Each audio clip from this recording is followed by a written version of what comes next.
Hello guys and welcome to week 6 of the Orion Bowl. This week, big congratulations and fuck Forbes to the Indianapolis Colts. I want to say they deserved the win, but no, you didn't. No, they did. I don't think my error, looking at my scores, I don't think it would have made a difference anyway. I think Forbes actually just had my number. So big respect. You're having a good season so far, mate, in your rookie season in the Orion Bowl. So long may it continue. I still feel like also fuck the Tampa Bay Buccaneers as well. Because, they screwed me, didn't they? They royally fucking screwed me. Because they listed Mr. Fournette and Scotty Mills as being active. And they both got double zeros. Both of them got double zeros. Goose eggs. Is that what they... I don't know if that's the correct term. Either way, Forbes walks away with a great victory. And I need to hang my head in shame. And just really, I need to double check my players' availabilities before they go in. Although, in my defence, they were listed as active. I just want to throw that out there. They were listed as active. So, we also got... this is worrying news for Dak, I've got to be honest. Putting up a sub 50, that's not good. I mean, I think I've done it before, to be fair, mate, so you're in good company. I don't know if that's true or not. I'm pretty sure I've gotten close.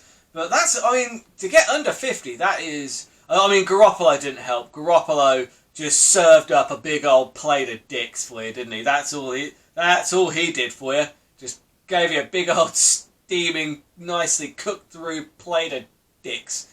And you just had to eat them all. And that's never nice. But new week, you know, got a lot of new roster opportunities, which we'll get to momentarily. But yeah, unfortunately, that is this week's low score. I'm going to do the new feature, guys. Week's high score, week's low score. So this week's low score obviously goes to the Dax. I'm sure it'll be me one of these weeks. I'm just throwing it out there. So don't worry, Dak. You got this, man. Harlots. The Harlots are back in winning ways, and not only are they back in winning ways, but by only a couple of points, they do get this week's winning score.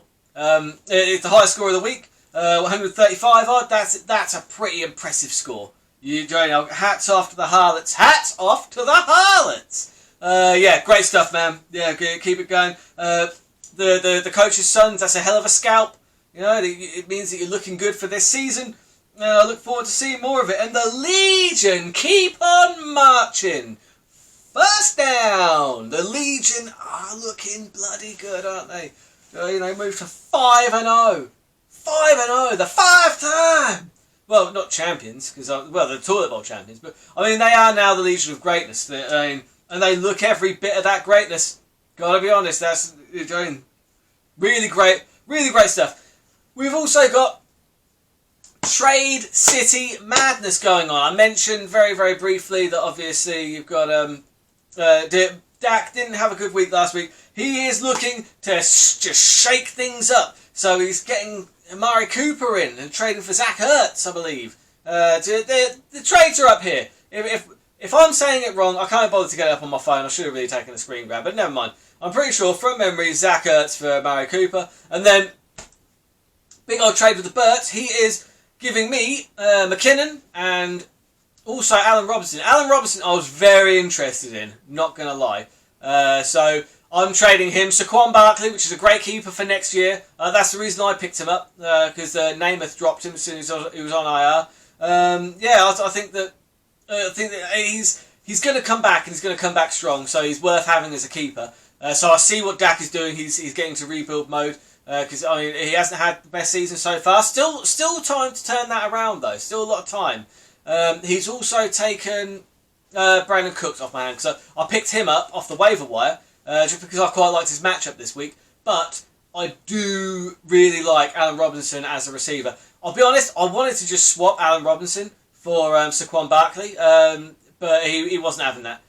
He's tell you what, Dak, he drives a hard bargain, folks. He drives a bloody hard bargain. In the end, I had to accept McKinnon. I had to just, bend over and take McKinnon. I just had to do it. On a related note, if anybody would like to trade me anyone else for Jerick McKinnon, I am open to offers. So yeah, that's the trades that have been going on around the league.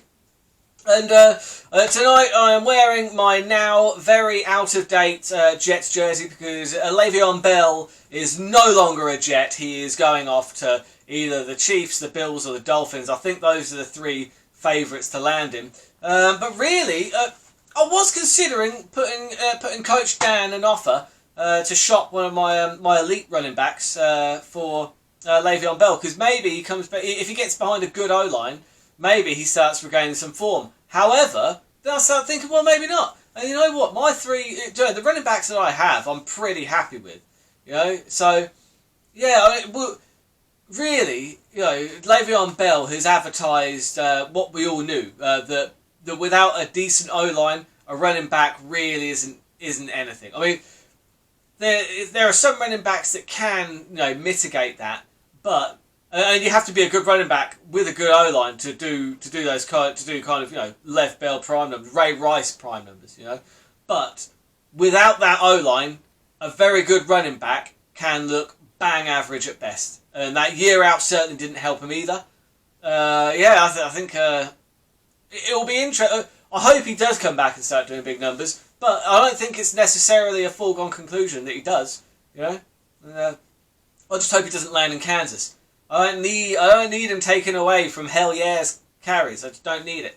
Although he'd probably take away more from Williams' carries, if anything, because I think that they are going with, because obviously, you know, Hell Yeah, he's the young rookie running back, and he's their go-to guy. But I think maybe if they brought in Bell, they'd just take some of the pressure off of Hell Yeah, and who knows? Who bloody knows? But either way, he's no longer a Jet. But you know, who can blame him? To be perfectly honest, the Jets are just a festival of poo, aren't they? It's just they're just a bad team at the moment. So moving on swiftly to week number 6, let's have a quick look at these matchups. We have got the Dallas Trey Gorillas taking on the Legion of Greatness. Now, I'm going to go against the grain here, guys.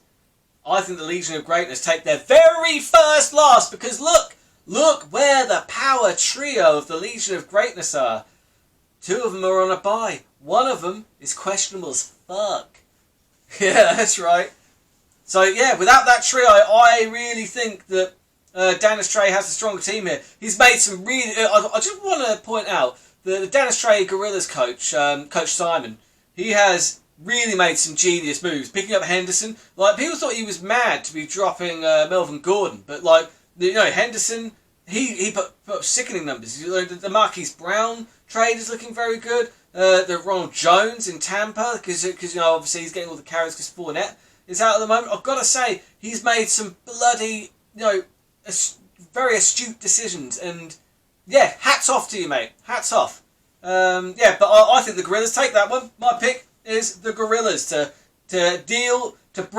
beat the streak. Eat, sleep, beat the streak. That is what the Dallas Trey Gorillas are going to do this week. So, the coach's sons are taking on the mighty champions who have fallen slightly, the team with no nameth. Now, looking at this, if I'm honest, the coach's sons, they just look very, very strong. Very, very strong. And they haven't got any bye week issues. I see no reason that they don't put another beating on a team with no names, especially when one of Namath's strongest players is Calvin Ridley. And Calvin Ridley is being ruined by the coronavirus. The old Atlanta COVID tests are about to ruin Ridley. That is what I'm saying. So, I just think, I don't see... I mean, obviously, he's got some... Joan, the team with no names have got some bloody great players, and I would like to remind people that he is our champion. So we're going to show him some damn respect. But I'm not going to show him any respect this week because I am picking his opponent to win. I take the Suns all day in that matchup. Prove me wrong, champ. Prove me wrong. Then we have got the Indianapolis Colts, who are on some storming form, going up against Baby Got Dak, who are reeling a little bit, but they have made a lot of moves.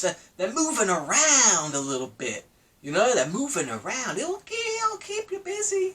He'll keep you busy. He's on his bike. He's on his bike. He's against the ropes. He ain't out yet, though.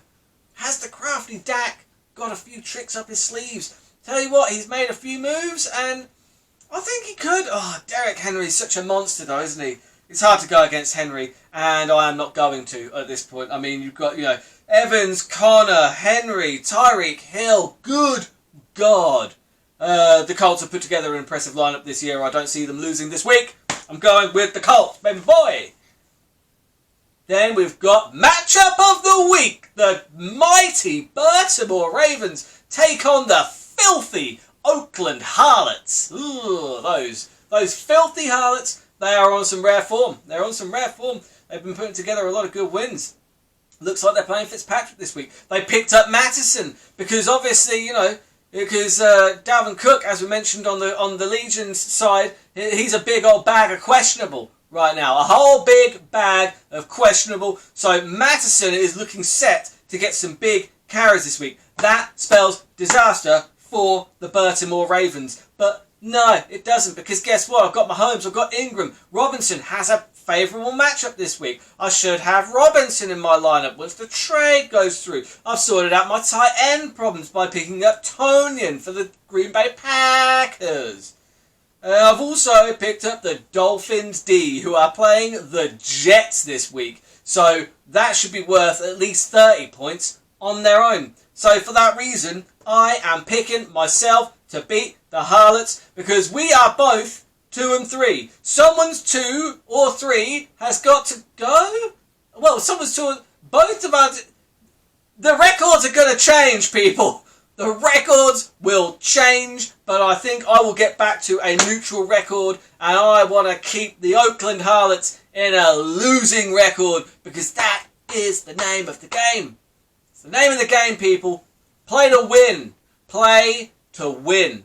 I wish you all the best of luck. And, to quote Robert California again, if I have picked you to win, prove me right. If I have picked you to lose, prove me wrong, guys. Enjoy all the games, and I will see you all next time. Best of luck.